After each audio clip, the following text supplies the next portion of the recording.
Bibigyan kita ng 1,000 pesos kapag naubos mo tong 6-piece chicken ng McDo within 7 minutes. Tingin mo, kaya mo? Kaya po yan, kaya.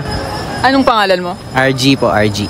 RG, ready ka na? Ready ho. Sige, wag na nating patagalin to. 7 minutes. Timer starts now.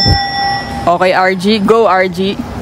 Oh my God. Ang sarap ng chicken ng McDo, guys. Crispy chicken. Tignan natin kung kaya ni RG maubos within 7 minutes.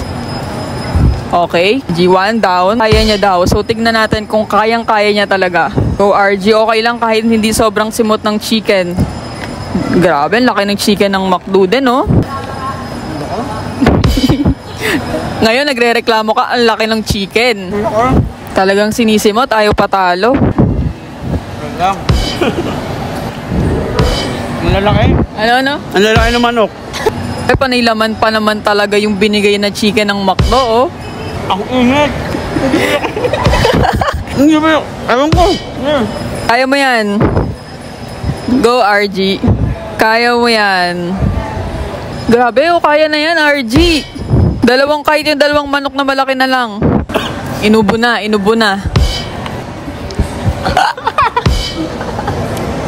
Tinanong ko siya nung nilapitan ko siya eh. Sabi niya, ako ata yung iniintay mo, ate. Ikaw nga talaga yung iniintay ko. So, meron ka pang 1 minute and 45 seconds. Sabi ko dyan. Kailangan mo maubos. Kaya pa ata. Kaya pa ata. 3, 4, go, RG.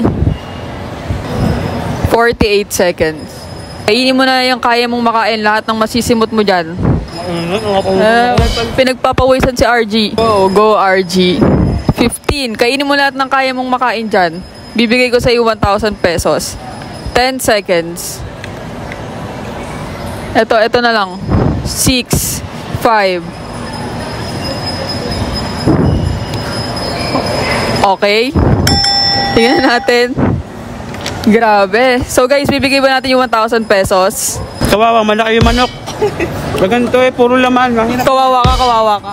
RG, dahil mabilis ka naman kumain at konti lang yung natira, bibigyan pa rin kita ng 1,000 pesos. Marami